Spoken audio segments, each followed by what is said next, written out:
Hey everybody, Phil here. There were two really interesting pots that were played on HCL's $1 Million Cash Game live stream. Both included Tom Dwan, a friend of mine, and both were live read based. They included elements of discussion at the table I think influenced Tom's thinking and would have influenced my thinking. In addition to sharing my insights, I have a treat for you, which is that I texted with Tom earlier today and he shared what he was actually thinking and the reads that he made during these hands. All right, so this hand starts off with an interesting bit of information. Doug and Wesley have been showing each other their cards a little bit, and this time Doug opens in the cutoff with 5-4 suited and he shows Wesley his hand and Wesley says, I like this one. I like everything. That's going to play into the reads that Tom makes as we go further throughout the hand. I like this one. Okay. Come I like everything. I hope you're balanced with your responses to my notes. Yeah, I'm very balanced. I like two cards. How much did you like his hand? Was it... Doug Polk opening the suited connector in the cutoff.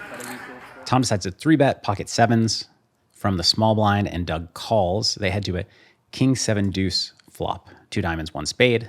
Tom has middle set and has to decide what to do. He's going to go ahead and fire a c-bet of about half pot.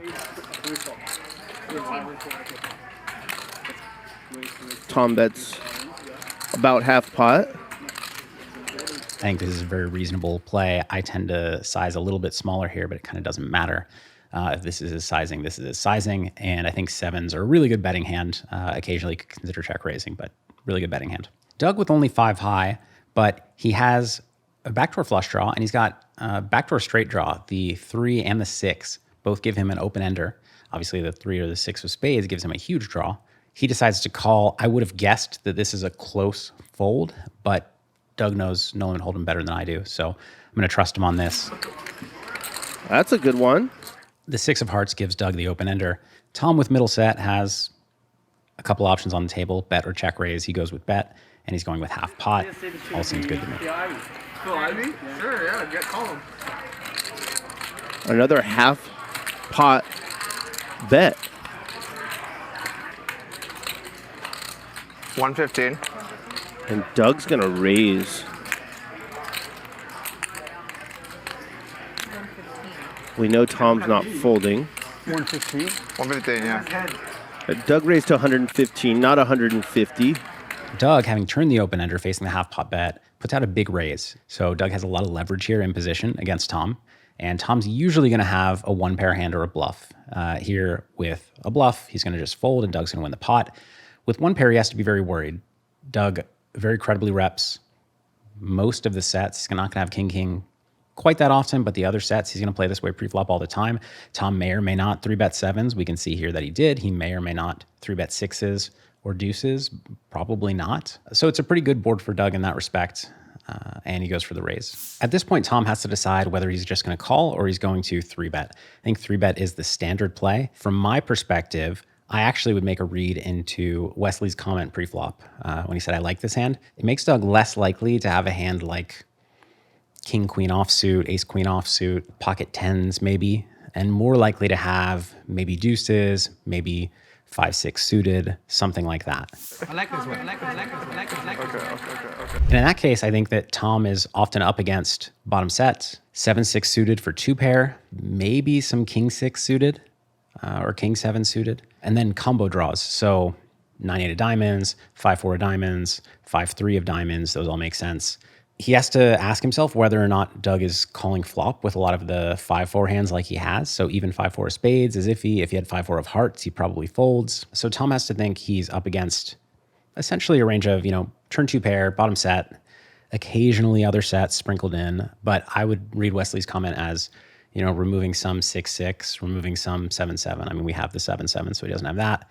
Kings, I'm not so sure, but he usually doesn't play kings this way pre-flop. Now, it's kind of unlikely that Doug would play top pair this way on the turn, but it's definitely possible that with a hand like king, queen, or ace, king, somebody, I don't know if Doug would, but somebody might just get their value and protection on the turn and elect to check back the river, putting Tom in a really difficult spot here on the turn where it's not like he can shove in $1 million with a lot of hands.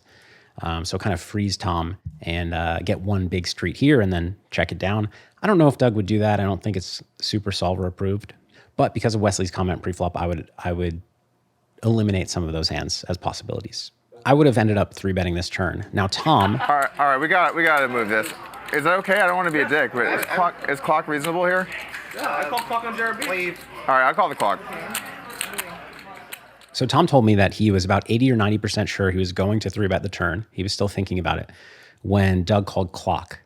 And that is something that I wouldn't have read into, but Tom made a big read into. Tom felt that if Doug had a hand like 7-6 suited, he would be a lot less likely to call clock. He felt like clock polarized Doug's range to more open-enders like he had, other kind of semi-bluffs, and then sets, essentially. And yes, 6-6 and deuce-deuce, Tom beats, but Tom felt that Doug was going to have more bluffs after calling the clock, so calling then has added value because you induce a river bluff. And he slightly discounted 6-6 for the reasons that I did pre-flop. So in the end, he swung it from 80, 90% sure he was going to 3-bet to just calling after he made a read into Doug's clock call. Legends battling. Boat Got that sweet baby there. for Durr.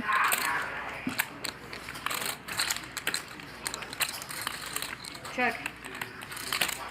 So the 6 of spades hits the river. Tom checks, as he will with all of his range essentially here. And Doug fires out a bet of 420,000 for 1.5 times pot. But again, Tom's taking his time. Let's get one of these fuckers. Let's get one of these fuckers' hands. Look how much money I'm willing to put out there. I like this play from Doug. He unblocks diamonds. He's at the bottom of his range. It's kind of conceivable that Tom has, 10-8 of diamonds, some kind of 9-8 that might have just peeled the turn rather than doing something else with it. So I think he's got a fire here with 5 high. Tom now has a decision as to whether he's going to call or raise. I think this is normally a spot where you would want to raise. In addition to beating deuces and beating king 6, I mean, he would beat 7-6, but there are actually no combos left of 7-6 suited because Tom has the heart and the club, the diamond is on the board, and the 6 of spades is on the board. So he's not up against 7-6, but he could be up against king 6 suited, and he could be up against deuce-deuce. King-king is really unlikely. 6s, maybe not, but only one combo that left. Another hand that is pretty likely that Tom thought of was 6x of diamonds, so 6-5 of diamonds, 6-8 of diamonds, queen 6 of diamonds, what have you. That certainly would play this way, having got to the river like this. So Tom's counting combos, going deep into the tank, thinking all this through, factoring in Wesley's comment pre-flop, factoring in Doug's clock call on the turn. He's thinking about a million things, and after a while, Doug calls clock again. Clock. Tom felt that this polarized him even more once again. He felt it was less likely that with king 6 he would call clock. The way Tom put it is, he thinks Doug, instead of calling clock, would be thinking, please call, please don't raise, please don't raise. Whereas when you call clock in this spot, Tom felt it was more likely that Doug had an easy decision against a raise, which is snap call with quads, snap call with king, or it would be a snap fold with a bluff, which is actually what Doug has here. Tom felt that with deuce-deuce or 7-6 or even king 6, he would just let the clock continue to tick, let Tom make his decision. In the end, based on those factors, Tom did decide to just call, not shove the rest in, and he rakes in a $1.1 million pot. You win. I know I win, probably. The question was just if I'm shoving or not, dude. What the fuck? It's if I shove the river or not. I'm never folding. It's if I shove the river or not. Do I shove or not? Of course you should. No, it's pretty close. Of course you should. It's definitely close. Pretty close. And I think it's not a shove. I'm going to take a break after that one. What happened pre-flop? No, I know you only have. Well, luckily I'm not worried that you gave anything away anymore. I think That's true. Just join me in my mind. It's $1 million pot. It's a $1 million pot if he calls, and my opponent is walking through what the guy sweating my hand said pre-flop. You have to decide if I value shove or not. I like this one. And I'm like, oh my fucking god. He can't even bother to raise you. Because I on the like this river. one isn't king. He thinks you've got Could be nothing. 6s, 6-7 suited. If I had kings, you would have known earlier. I agree. Yeah. So let's move on to the really big pot. Hank opens the 7K after a 2K straddle from under the gun. And Wesley's on the button with ace-king offsuit. And Doug sees his hand before Wesley acts. Oh, I saw your hand. Saw someone's hand? 7. I saw Wesley's hand. That 5,000 Slayer then. Fine. He's gonna fold, right? I haven't looked at my hand. I know what you have. It's a weird spot. But it makes things weird because now Wesley, with a good hand, knows that the player on his left, who fortunately for Wesley is in the small blind, not in position, knows what he has. And ace king is not a huge favorite over a hand, let's say, like 10-7 suited. So this is a spot where if Doug is trying to maximize EV and he has a hand like 10-7 suited, he would probably be correct to just call and know Wesley's exact hole cards and outmaneuver him post flop. And it's a weird spot for Doug, which he acknowledges. There are a few things going on pre-flop that I would read into. So the first thing that happens is, in addition to telling Wesley that he saw his hand, Doug is trying to get Wesley to acknowledge that Doug saw his hand. He tells him multiple times and Wesley's not acknowledging it. I don't think this makes a huge difference, but I think it makes it slightly less likely that Wesley has a hand like aces or kings from Doug's perspective, because just trying to put myself in Doug's shoes is a really awkward spot to be in. If I'm Doug, I'm thinking, I need to tell him this because I don't want to be put in a weird spot where he's 3-betting and now there's a huge pot and I have like pocket sevens and I know that I'm ahead, or I have 10-8 suited and I know that I'm behind but not by much and I can outmaneuver him. Now, what's the ethical thing to do in this spot? Am I supposed to play 10-8 suited? Am I supposed to cold call with sevens or 4-bet with sevens? What am I supposed to do? So I want Wesley to not create a very big pot because I don't want to be put in a weird spot, and I want Wesley to not get taken advantage of. And I think that's exactly what Doug is thinking. So Doug tries to get him to acknowledge it. He doesn't acknowledge it. Saw someone's hand? 7. I saw Wesley's hand. That 5,000 Slayer. I think if Wesley had a hand like aces or kings, again, putting myself in Doug's spot, I would feel less compelled to make sure he hears me because I just know he's 3-betting no matter what. Whereas you could dissuade him from 3-betting a hand like ace king, or if he had like 7-6 suited especially, or some other kind of weak hand. So I think it reduces aces and kings a tiny bit. What happens next though is that Wesley does 3-bet and Doug is feeling the really awkward spot. And before he looks at his hand, I think what's going through his head, or what would be going through my head, is what am I going to do if I have 10-9 suited here? What am I going to do if I have ace queen offsuit? What am I going to do if I have queens? What am I going to do if I have sevens? Like this is a weird spot, and it's not my fault that I saw Wesley's hand, but is it right for me to use that information? Should I try to play the hand the way that I normally would, et cetera, et cetera? It's a really weird spot. And then Doug looks at his hand. He has 10-2 suited. He says, you know what, I'm just going to fold. And I think that is also telling. 30. I'm just gonna. Well, if you're gonna play, then I fold. Just I'm.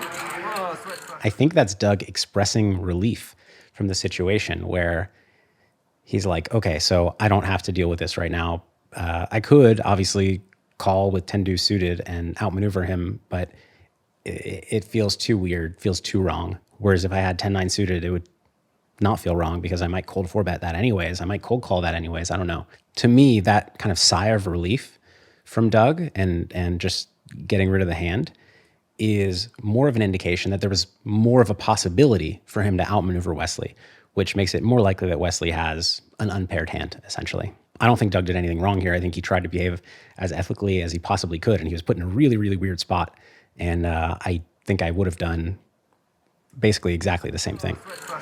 He already did. what you have. I know what you have. You've seen it already. What? 30 to go right now. Yep. But now Tom has some information, and obviously neither of them know that Tom's going to wake up with a playable hand, but as it so happens, he does. So Tom is under the gun, or in this case, in the 2K straddle, and he wakes up with pocket queens. We don't see them on the stream at this point. The card reader hasn't picked them up, but he has pocket queens. Tom decides to 4-bet to 100,000. It's going to 4-bet. Now this play is relatively standard, and I would have expected him to do this anyways. There also happens to be a stand-up game going on right now, which is, long story short, an added element that makes people more likely to want to play hands and win pots. So that widens everybody's range. So I think queen-queen is pretty standard 4-bet here. So what Tom told me is that he would probably 4-bet queens against basically anybody in this spot, but he had a game plan going in regarding Wesley. He felt like Wesley was going to come in firing and specifically verse him based on their history. And so Tom came into the day trying to not allow Wesley to put him in a spot that's really difficult. So he would have normally not 4-bet queens here against Wesley, except for the fact that this weird pre-flop card sharing thing happened and he got some information. So Tom read into this Doug and Wesley interaction differently than I did. He put a lot less stock into Doug's comments and the way that he folded the hand than I did. And he put a lot more stock into the fact that Wesley was not responding to Doug. He was not acknowledging Doug when Doug was telling him he saw his hand.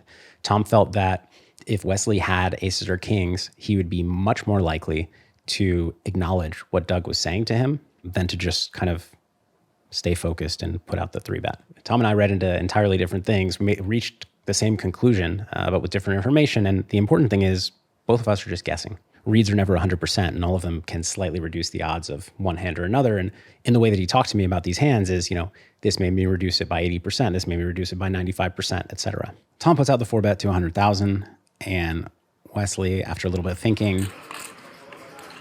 And Doug is watching because he knows what Wesley has, and Wesley has just 5-bet to 275,000. Action back over to Dwan. He's blocking aces, he's blocking kings. This is a relatively standard play. It's not standard, but this is one of the options with ace king here. They're 1.5 million deep to start the hand. Tom is thinking that he's very likely got the best hand, but to risk 1.5 million when there is, 400,000 in the pot so far, and you're only getting called by better hands when you shove is a lot to risk. So Tom decides just to call here and take it from there. And there's the call from Dwan. If you're not watching, come back to your screen right now. Over $500,000 in the pot. We haven't seen a flop yet. 8-8-3, 2 diamonds out there. Wesley does have the ace of diamonds. Wesley has a very easy C-bet. He bets 125,000. And Tom has a very easy call. I think even with the information and reads that he makes pre-flop, there's still not much of a reason to raise. If Wesley was bluffing, just let him keep bluffing. If you're wrong about your read, don't bloat the pot against aces. If he hit an 8, don't bloat the pot. So Tom just check calls. Dwan with about 1.1 million behind. Wesley's hands are shaking. And it looks like he is loading up for another bet. Remember, Doug Polk knows what Wesley has. Tom Dwan, though, does not. Brick, 5 of hearts on the turn, and Wesley bets again. Here, you could bet, you could check. He decides to bet. Nothing wrong with that. He bets 350,000. The table has not been this quiet for 4 days. 1.2 million in there already. If Dwan calls this, we'll have one of the biggest pots we've ever seen, and still a river to come. And there's the call. The river's a 6. Wesley with just ace high. Check. Dwan checks it one more time. All in. There's the all in. He said all in? He said all in. For sure? Look at this. Said on. Yes. Okay. I'm going to get a water. So Wesley decides to shove the river, and Tom has a huge decision here for the last 800,000 into this pot of now 2.3 million, including the bet. If he calls here, it's going to be a $3.1 million pot, the biggest pot in TV history. So Tom is going through his reads pre-flop. He's going through his thought process on the flop turn and river action. One thing I want to say about Tom, knowing him personally very well, is of all of the poker players who I've talked strategy with or just talked about any kind of serious matter outside of poker even, Tom has the most thoughts per minute of everybody. So as a hand plays out, he's factoring in so many different bits and pieces of information. His speed of thought and depth of thought are ridiculous. So Tom's not only thinking about the pre-flop hand showing weirdness, he's also just thinking about reads that he's made on Wesley throughout their history together, throughout this hand. He's thinking about the way that Wesley's betting the turn, etc. What Tom told me was another key for him on this river. Wesley shoved the river very quickly. This isn't like a tell that quick is weak and slow is strong. It's not that. It's that 2 of the most likely value hands by far are aces and kings. And Tom has discounted them pre-flop based on the discussion between Doug and Wesley. Now on the river, Tom felt that in a pot of this size, if Wesley had aces or kings especially, it's starting to get pretty thin. And he thinks that Wesley would think longer on the river to decide whether or not he should value jam kings and potentially aces as well. So Tom felt that he had already discounted aces and kings pre-flop. He's now discounting them much further based on river timing. it doesn't mean that he thinks he's going to win the hand. He could still be up against the rare aces or kings. He's discounted at maybe 90, 95%. And he could be up against ace eight. He could be up against 9-8. There are tons of hands that Wesley could have pre-flop that were unpaired that have flopped an 8. He did feel like Wesley would give up on some bluffs throughout this hand had he gotten there this way. Tom didn't mention this specifically, but Wesley knows that Doug saw his hand, and then Tom 4-bets, and Wesley still 5-bets, which I think shows strength. If you're 3-bet bluffing with 10-6 suited and you get 4-bet, somebody knows your hand. There's been some discussion about it. Maybe Tom's going to read into it. I'm just going to fold and be done with it. So the fact that he still goes for it, I think, kind of upweights those stronger hands that we've been downweighting so far. So it's a really tough spot for Tom in the end. Tom weighs all the factors we talked about, and he decides to call and win the $3.1 million pot. There's the call. Hey, call? Call. Tom Dwan has just won the biggest pot in the history of televised poker. $3.1 million to Tom Dwan. This is 1.5 and change. Holy shit. Let me know what you think about this video, and if you'd like to see more videos like it. Obviously, they're not always going to be $3 million pots and text messages from Tom Dwan, but hand reviews in general I've never really done. That said, take care, and I will see you in the next video. Wesley is shaking. He just lost 4, 5. a $3 million pot here on Hustler Casino Live. Oh, can't bluff Tom. He said, I can't bluff him.